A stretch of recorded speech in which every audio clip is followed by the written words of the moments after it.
सीताराम समारंभां दातादयाल मध्यमां सद्गुरु मानाराम जी पर्यंतां वंदे गुरु परंपरा।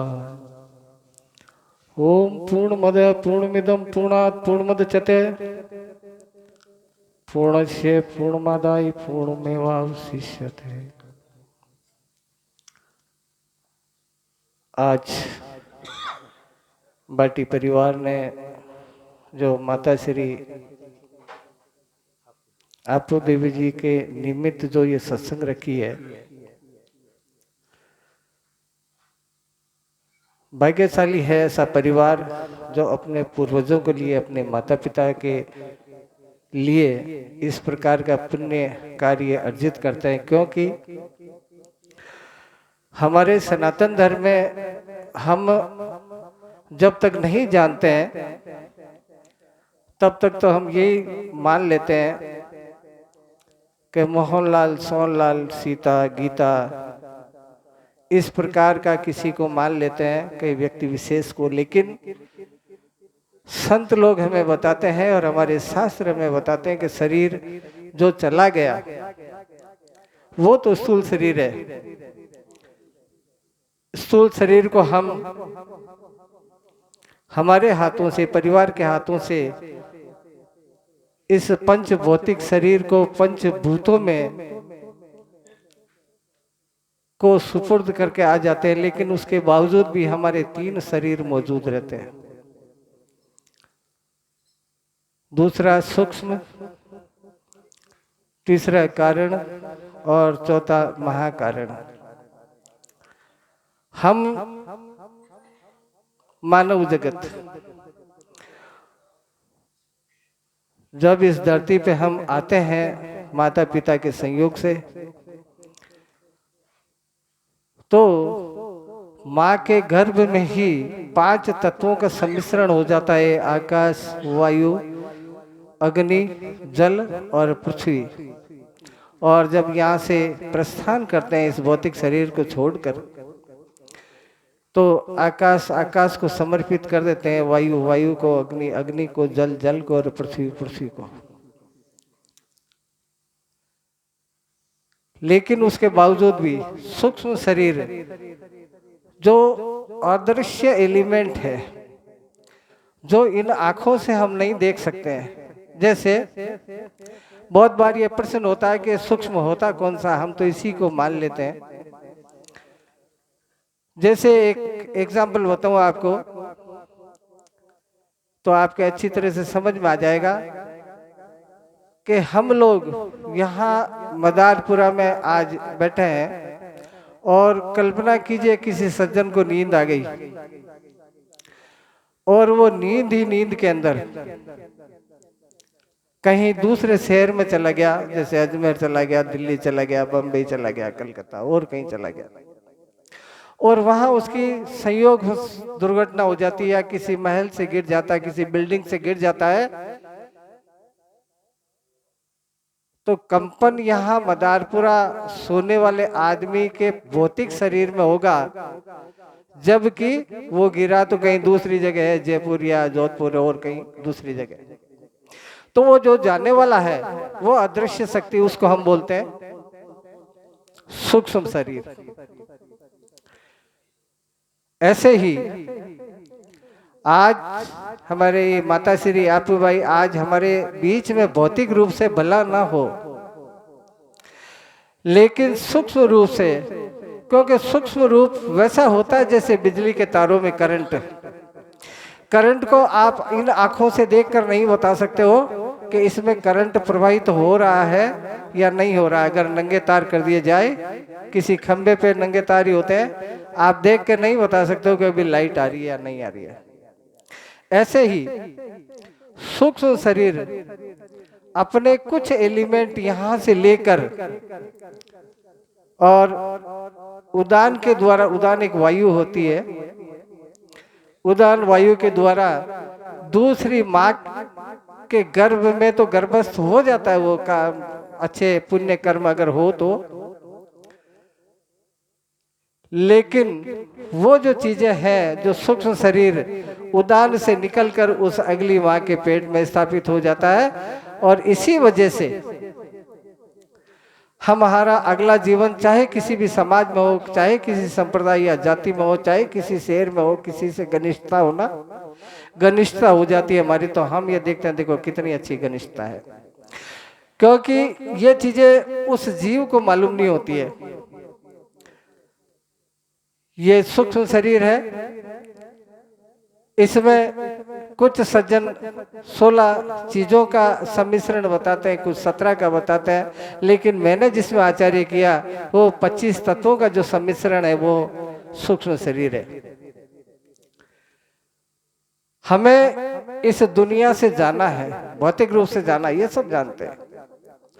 उसके बावजूद भी हम ये कहते हैं यार खाओ पियो मजे करो ना, इसी का नाम कारण शरीर है। यानी जानते हुए भी अज्ञानता में फंसे हुए, इसी का नाम कारण शरीर है। और जब ये चेतनता आ जाती है महापुरुषों के, ऐसे महापुरुष विराजमान है, किसी गुरुदेव की शरण में चले जाए, वो बता दे कि भाई तेरे को तो जाना है एक दिन, सबको जाना है, इस दुनिया में जो भी आया सबको जाना है। तो जब ज्ञान हो जाता है, अपना स्वयं का ज्ञान हो जाता है, तो वो होता है महाकारण शरीर। ऐसे ही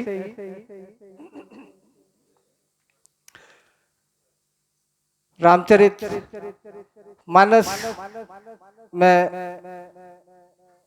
रामसनी परिवार से हूँ, स्वामी मानाराम जी महाराज का शिष्य हूँ, जो मोडी धाम के जो स्वामी जी महाराज।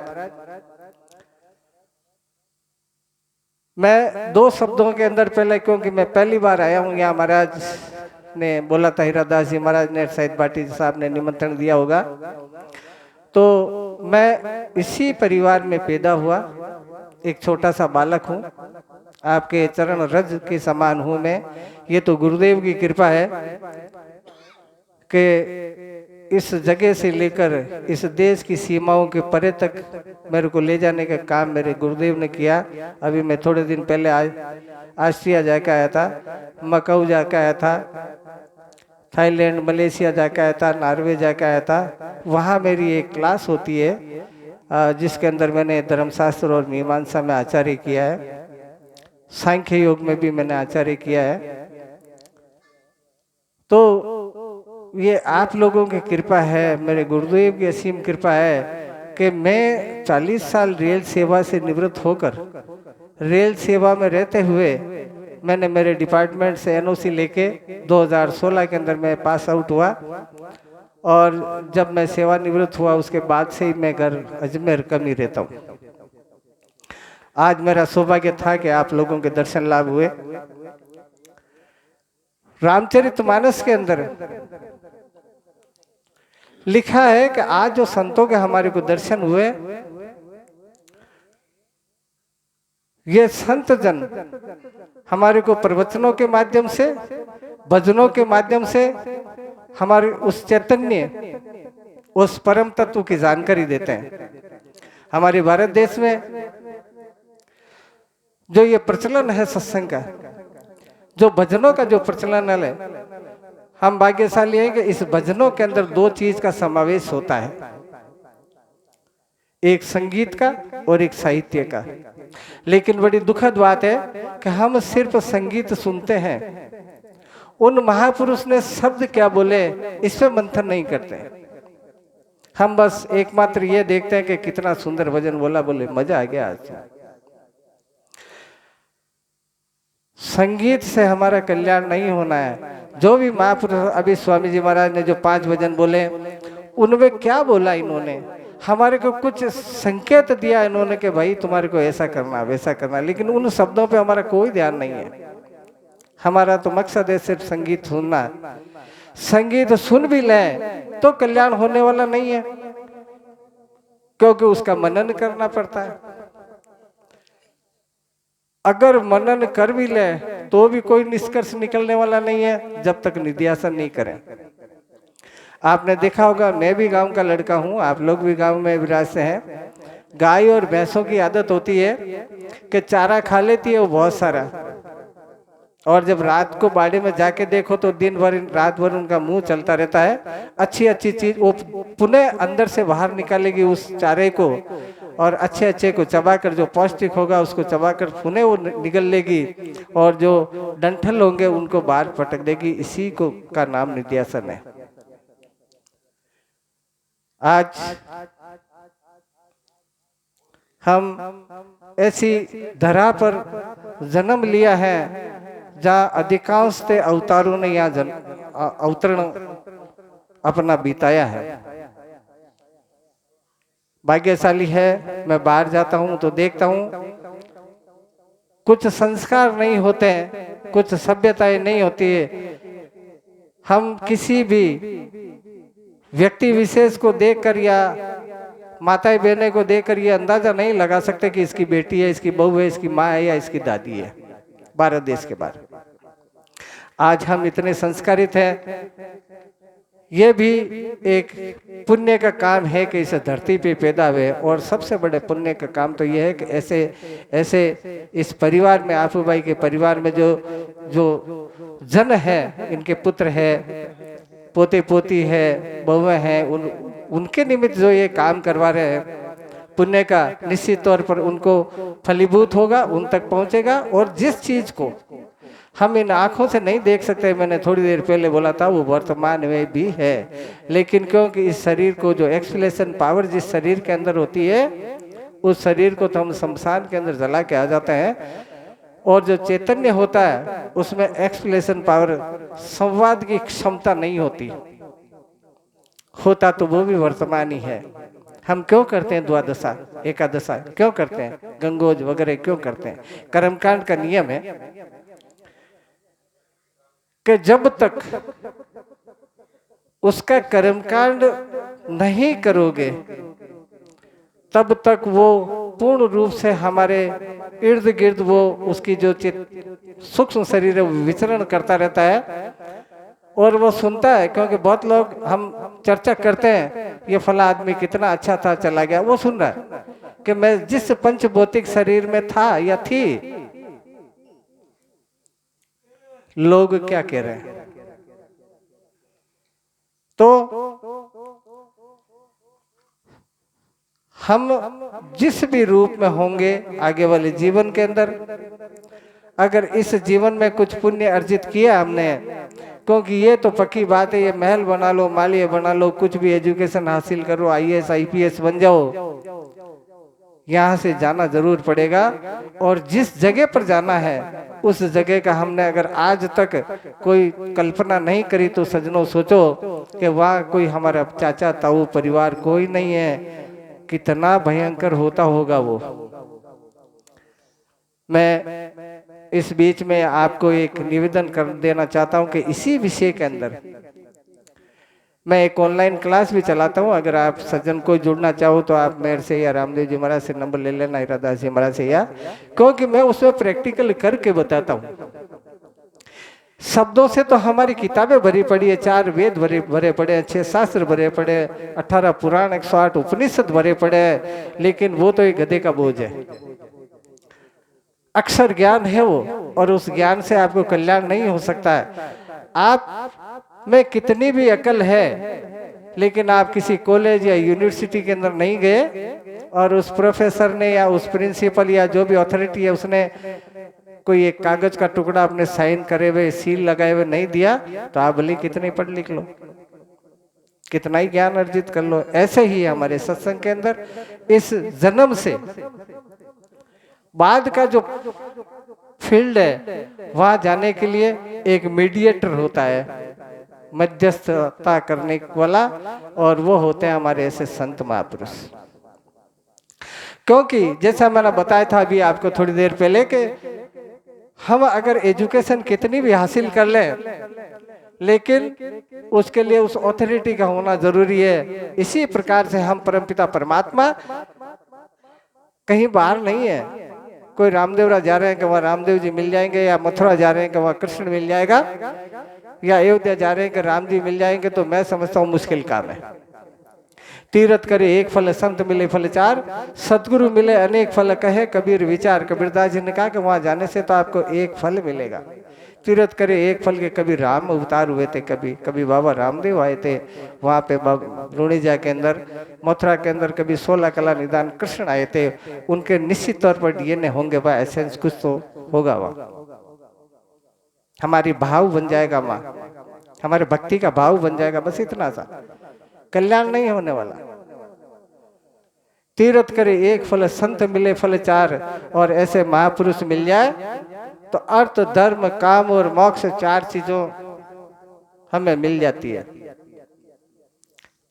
तीर्थ करे एक फल, संत मिले फल चार, सदगुरु मिले अनेक फल, कहे कबीर विचार। और कबीरदास जी कहते हैं कि अगर सतगुरु मिल जाए तो फिर कोई गणना नहीं है कि आपको कितने फल मिलेंगे। मैं एक छोटा सा उदाहरण आपको बताता हूँ कि मैं एक ऐसे गरीब माँ बाप का एक इकलौती संतान हूँ, गांव में रहने वाला। मैंने कभी कल्पना नहीं, मेरे साथी बैठे हैं यहाँ, बसोर साहब और हमने साथी सेवा दी है रेलवे, तो तब मैं कल्पना नहीं कर सकता था कि इस प्लेन के अंदर कभी बैठूंगा। हम छोटे छोटे बच्चे थे तो देखते थे, देखो चील गाड़ी जा रही है। अभी सज्जनों में कभी कल्पना करता हूँ उन बातों को तो मेरी आंखों में आंसू आ जाते कि सतगुरु होता क्या है। सतगुरु को हम मनुष्य मान लेते, मानव मान लेते हैं। अभी मेरे को रेल में या बस में बैठने का फुर्सत ही नहीं मिल पाता, जितनी यात्रा तो उसमें हो जाती है। इससे बड़ी और क्या कृपा चाहिए। सतगुरु ही हमारा तारणहार है। इस नाव को चलाने वाला खेवटिया वही है। इस संसार सागर से पार होना है हमारे को, तो उस सतगुरु की कृपा के बिना नहीं हो सकता। और हमें कोई संत भी मिलता है ना, तो भी वो कोई न कोई हमारे पुण्य तो अर्जित होते हैं। हमारे रामचरितमानस के अंदर तुलसीदास जी ने लिखा कि हरि कृपा बिन मिले न संता। तो संत लोग हमारे घर आते हैं, हमारे को मिलते हैं, हमारे को दर्शन देते हैं। तो हरि कृपा यानी नारायण की कृपा के बिना संत नहीं आ सकते, संतों के दर्शन नहीं हो सकते। बंगवे कपड़े, पीले कपड़े पहने हुए तो आपको अजमेर के अंदर सैकड़ों मिल जाएंगे। कपड़े से आइडेंटिफाई नहीं होता है कि कौन संत है और कौन संत नहीं है। लेकिन उसी रामचरितमानस में आगे लिखा है, पुण्य पुंज बिन मिले न संता, सत संगति संस्कृति करंता। थोड़े बहुत पुण्य इकट्ठे हुए बिना संत नहीं मिलते। तुलसीदास जी ने पहले लिखा कि हरि कृपा बिन मिले न संता, कि अगर नारायण की कृपा नहीं हो, ईश्वर की कृपा नहीं हो तो संत के दर्शन नहीं होते हैं। लेकिन वही तुलसीदास जी उत्तरकांड में लिखते हैं कि पुण्य पुंज बिना मिले न संता, कि भैया थोड़े बहुत पुण्य अर्जित हुए बिना, इकट्ठे हुए बिना संत नहीं मिलते। पुण्य पुंज बिन मिले न संता, सत संगति संस्कृति करंता। और उनकी कृपा हुए बिना हमारा कल्याण 3 काल में नहीं हो सकता। हम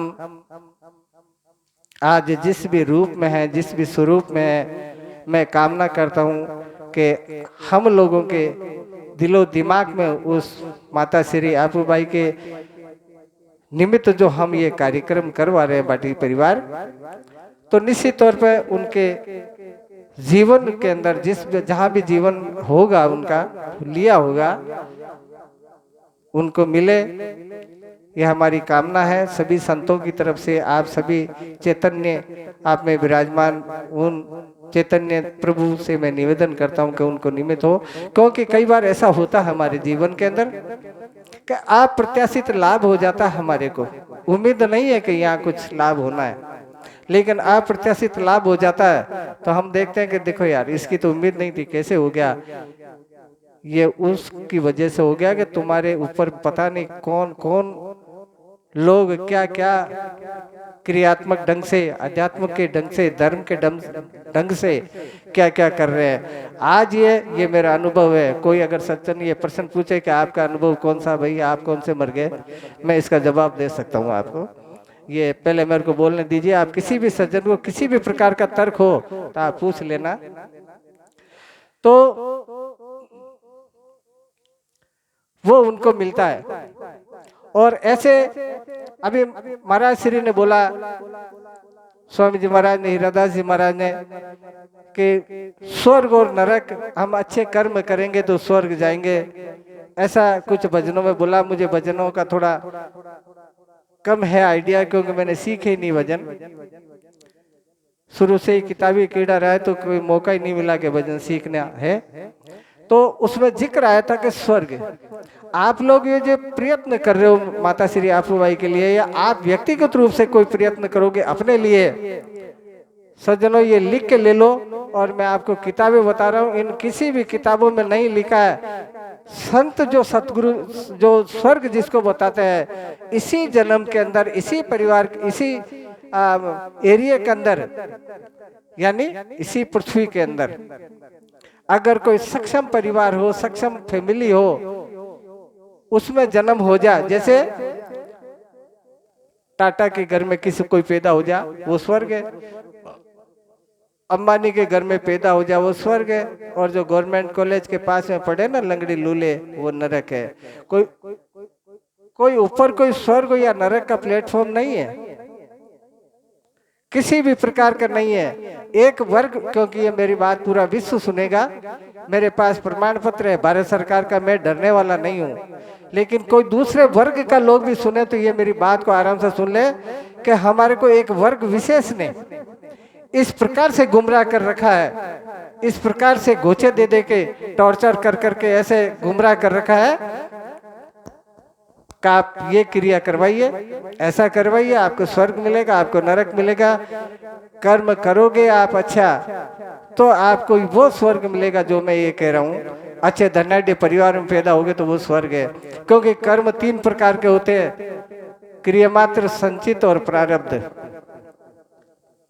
क्रियामात्र जो अभी मैं बोल रहा हूँ, ये क्रियामात्र है, अभी जो कर रहा हूँ। संचित, जो इससे मुझे कुछ मिलना है, मान लीजिए कोई पुण्य मिलना है या क्या। प्रारब्ध, जिसका मैं बाद में उपभोग करूंगा। जैसे एक किसान खेत के अंदर बाजरा या गेहूं बोता है, वो क्रियामात्र कर्म है। उसमें 3 महीने 4 महीने बाद उसमें गेहूं लगी, गेहूं की बालियां लगी, उस गेहूं को इकट्ठा करा, निकाला, उस गेहूं को कलेक्ट करा, बोरियां भर दी, ये संचित है। उसी गेहूं को हम पिसवा के, हमारी जो माताएं बहन है वो रोटी बनाती है, रोटी को हम उपभोग करते हैं, वो प्रारब्ध है। इसी प्रकार से ये कर्मों का निस्तारण है कि हम जो वर्तमान में करेंगे। एक किसी सज्जन ने मेरे से प्रश्न पूछा था कि मैं अभी तो बहुत अच्छे से काम कर रहा हूँ फिर भी दुख पाता हूँ।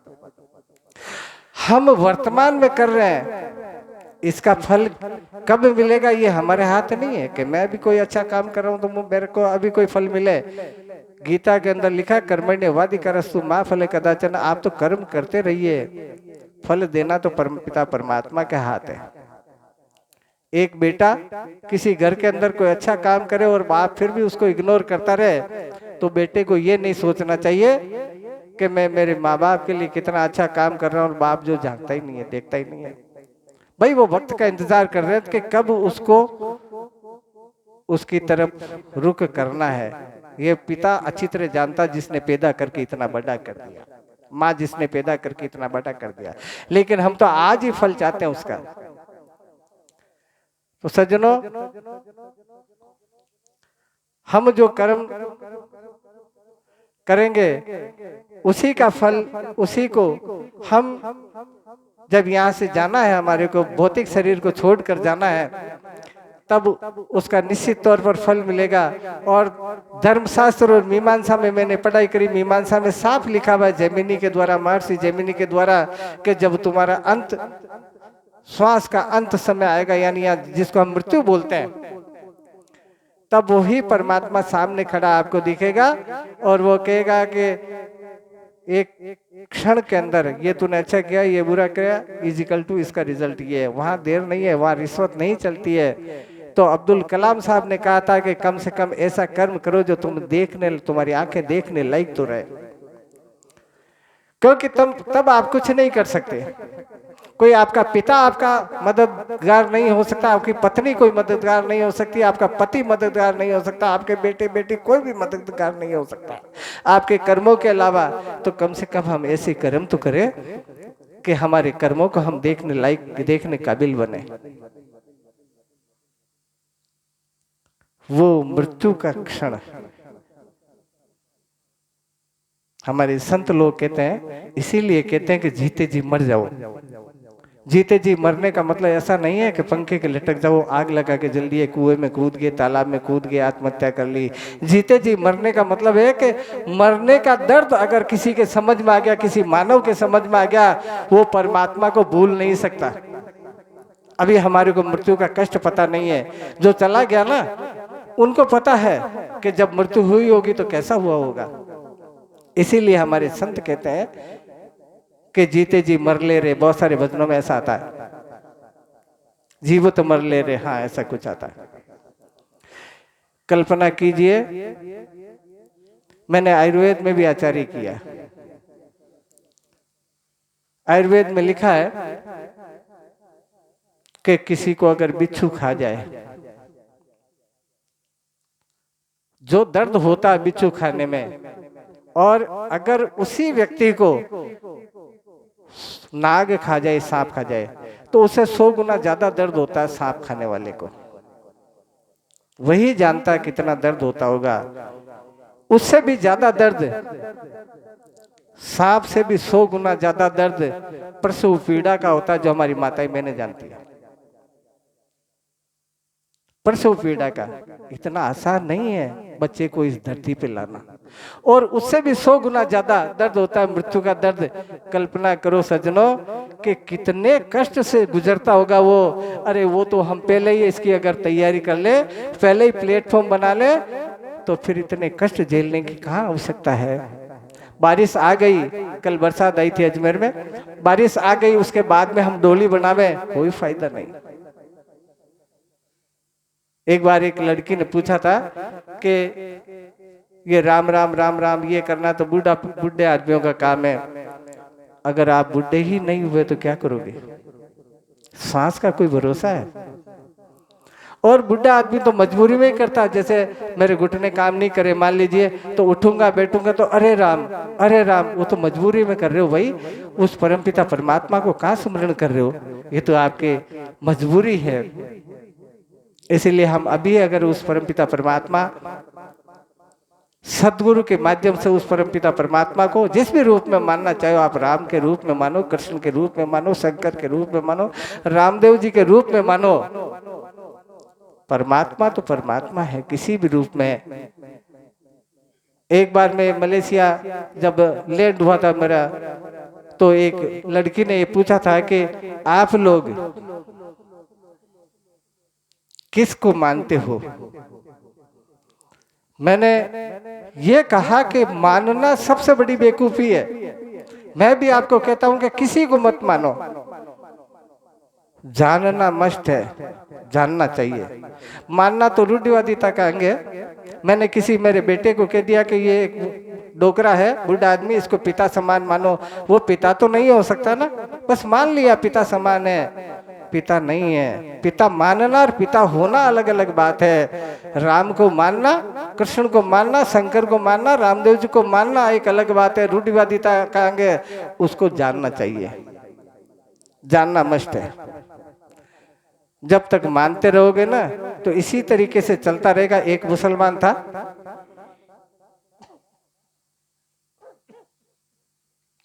वो कभी अल्लाह ताला की खिदमत करने नहीं जाता था, तो उसकी बेगम कहती थी जी के बोले नमाज पढ़ने सब लोग, सब मुसलमान जाते हैं, आप नहीं जाते हो, तो आप भी जाया करो, क्योंकि जिस धर्म में हम पैदा हुए तो अल्लाह ताला की खिदमत तो करनी चाहिए।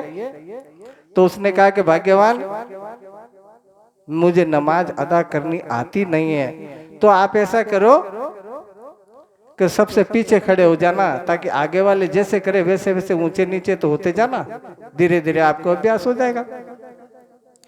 संयोग से वो नमाज में पीछे ही पीछे खड़ा था, लेकिन जस्ट उसके आगे जो खड़ा था वो बीड़ी पीने वाला सज्जन होगा, तो उसकी लुंगी में छेद था पीछे।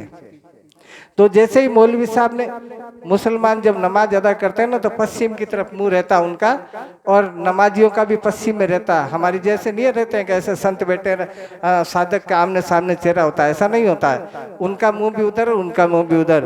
तो उसने उंगली लगा दी। उसने उंगली इसलिए लगाई क्योंकि पहली दफा नमाज में गया, उसको आइडिया नहीं था। उंगली लगाई, उसने सोचा आगे वाले ने, वो तो पक्का नमाजी था, कि मौलवी साहब ने यही फरमान किया होगा, उसने आगे वाले की उंगली लगा दी। आगे आगे आगे आगे लगाते लगाते मौलवी साहब की उंगली कर दी। मौलवी साहब ने घूम के कहा कि ये क्या बेहूदगी है, मैं अल्लाह ताला की खिदमत कर रहा हूँ, आपको भी नमाज अदा करवा रहा हूँ, ये बेहूदगी मेरे किसने उंगली लगाई?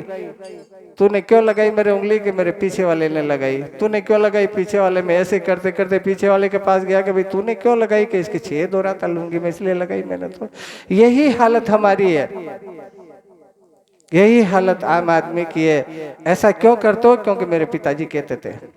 ऐसा क्यों करते हो? कि फलाने पंडित जी कहते थे। जब तक करोगे नहीं ना इन ज्ञानेंद्रिय कर्मेंद्रियों के द्वारा करोगे नहीं, तब तक हमारे को पुष्ट ज्ञान नहीं हो सकता है। हम तब तक यही कहेंगे कि फलाना आदमी कह रहा था, बुजुर्ग आदमी है, झूठ थोड़ी बोलेगा। अरे भाई झूठ नहीं बोलेगा, लेकिन आप कैसे कह सकते हो कि उसका जो प्रायोगिक है ये। हम मारवाड़ी में कहते तो है नाक और कान के 4 अंगुल का फर्क है, लेकिन भारती जी महाराज ने लिखा कि कहना आसान है, करना कोई चाहता नहीं, इसीलिए परमात्मा उसके नजर आता नहीं है। कहना आसान है, करना कोई चाहता नहीं, मंथन करना पड़ेगा। एक बादशाह, मैं थोड़ा सा और समय लूं आपको, आप लोगों को कोई आपत्ति ना हो तो, एक बादशाह के दरबार के अंदर,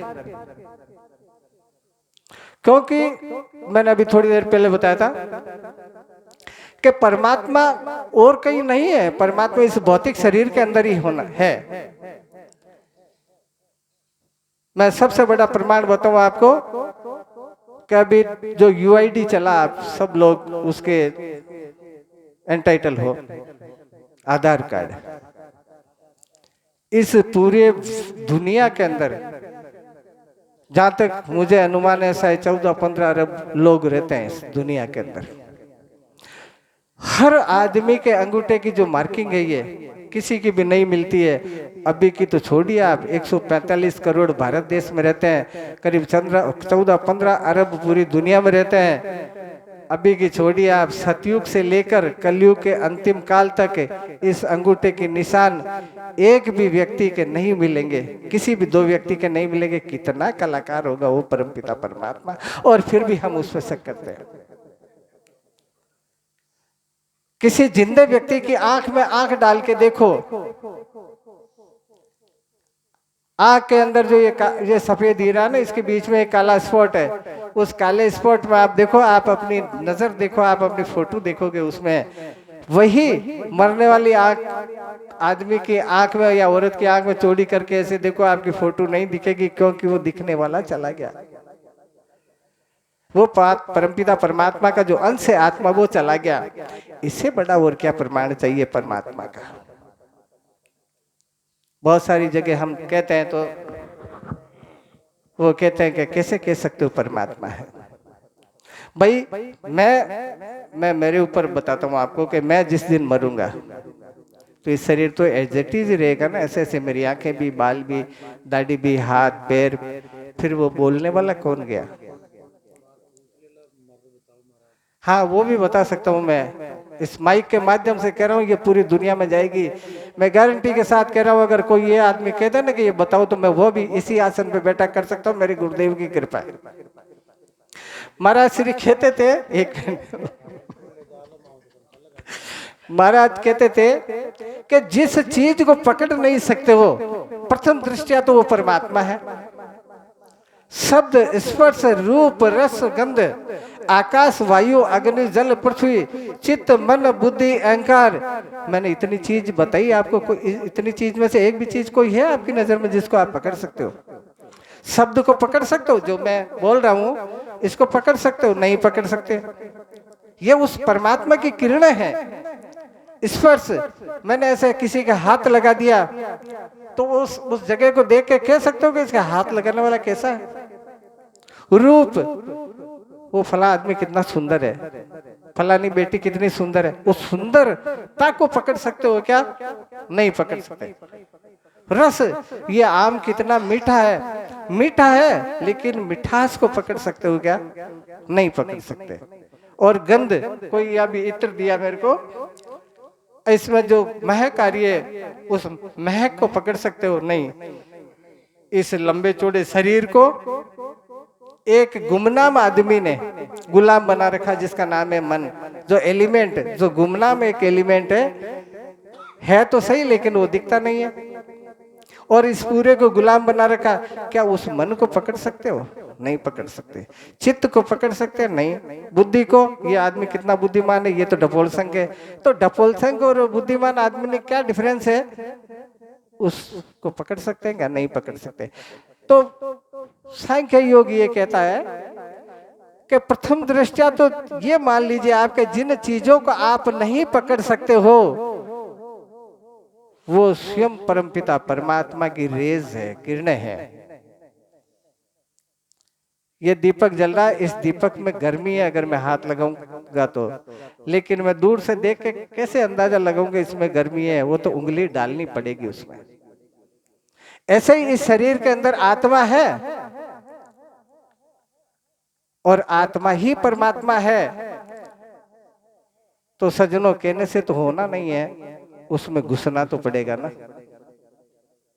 कहना आसान है, करना कोई चाहता नहीं, इसीलिए परमात्मा उसके नजर आता नहीं है।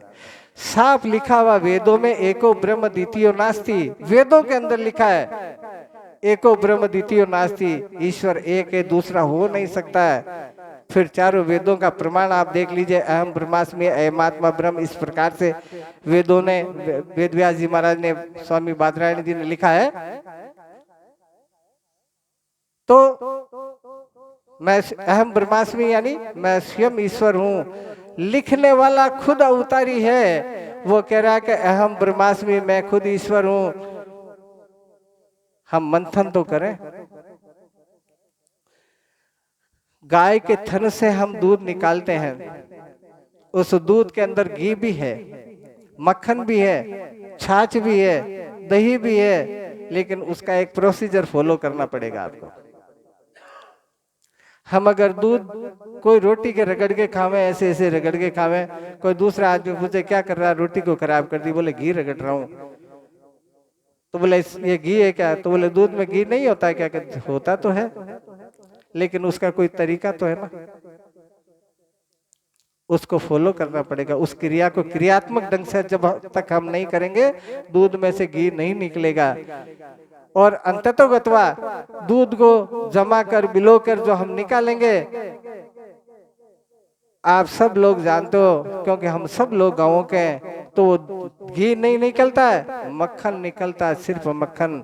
फिर मक्खन को ऐसी आग पे तपाना पड़ता है, तब जाके घी बनता है वो। क्योंकि मक्खन की 10 या 15 दिन की अवधि है कि उसके बाद वो खराब हो जाता है मक्खन, लेकिन घी बरसों बरसों तक चलता है। ऐसे ये अजर अमर अविनाशी जो चैतन्य आत्मा है, जो प्रत्येक भौतिक शरीर के अंदर विराजमान है, जो हमारा शरीर बना है 5 तत्वों का, आकाश वायु अग्नि जल पृथ्वी, इस शरीर के अंदर जो विद्यमान है वो चैतन्य स्वयं परमात्मा है। जीव जगत के अंदर हम ईश्वर देखें, ईश्वर को हम 4 तरीके से दृष्टिगत कर सकते हैं। मैं ज्यादा नहीं बोलूंगा क्योंकि महापुरुष बैठेंगे, भजन बोलेंगे, तो 5-7 मिनट आपकी ओर लेता हूं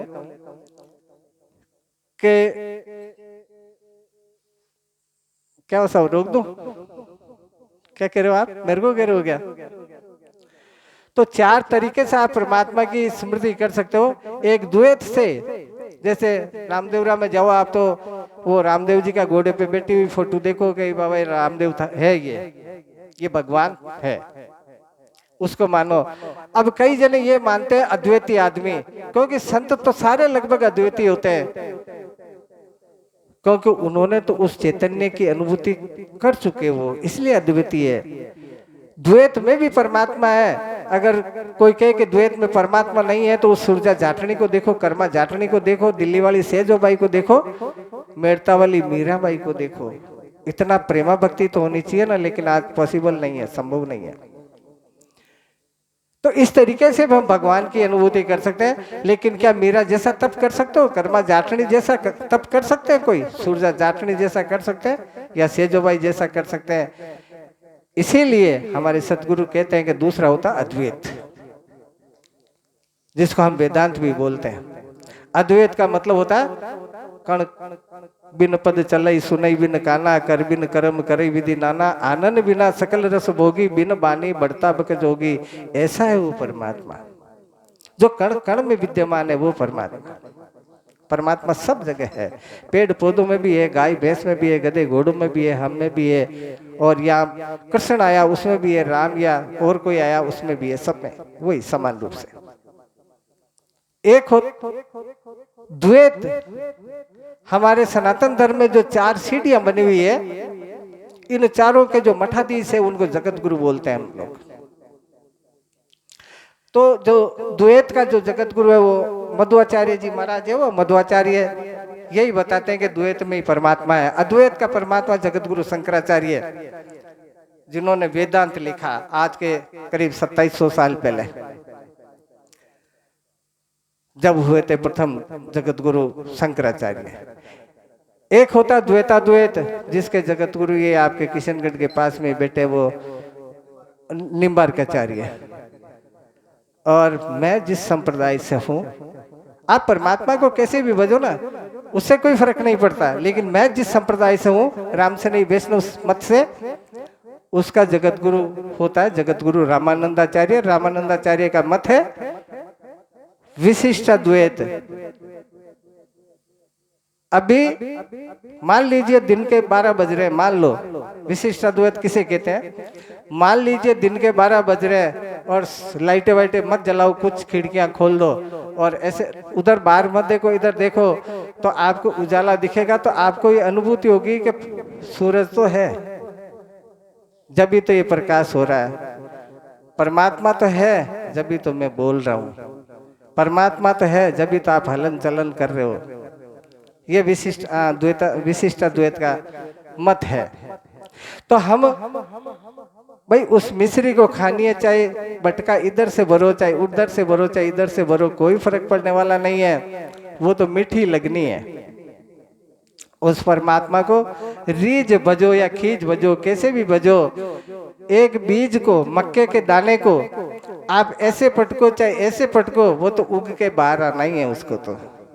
तो परमात्मा की स्मृति आपको कैसे भी करनी है, वो तो आपको उसका फल मिलेगा ही। तो मैं मेरा अधिक समय नहीं लेकर मैं तो हाँ, तो इतना ही कहना चाहूंगा कि आप लोग, क्योंकि इस जगत से उस परमपिता परमात्मा तक की जो हमारे भीतर चैतन्य में, इसमें चैतन्य मौजूद है पंचभौतिक शरीर में, वहां तक की जो जर्नी करवाने वाला है वो परमपिता परमात्मा की कृपा से सतगुरु है।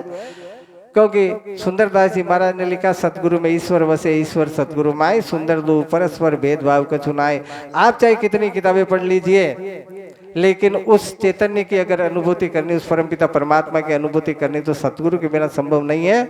और आज मैं पुनः आपको ये दोहराता हूँ, इस भाटी परिवार को धन्य है ये परिवार जो अपनी माता श्री के लिए, अपने परिवार की जन के लिए ऐसी जो अब प्रियतम सत्संग, पुण्य सत्संग आयोजित करके उनके निमित्त जो प्रदान किए, धन्य है आपको। और सब जनों को मेरा हार्दिक नमन। जय श्री राम, श्री राम। बोले सतगुरु दीन दयाल की जय।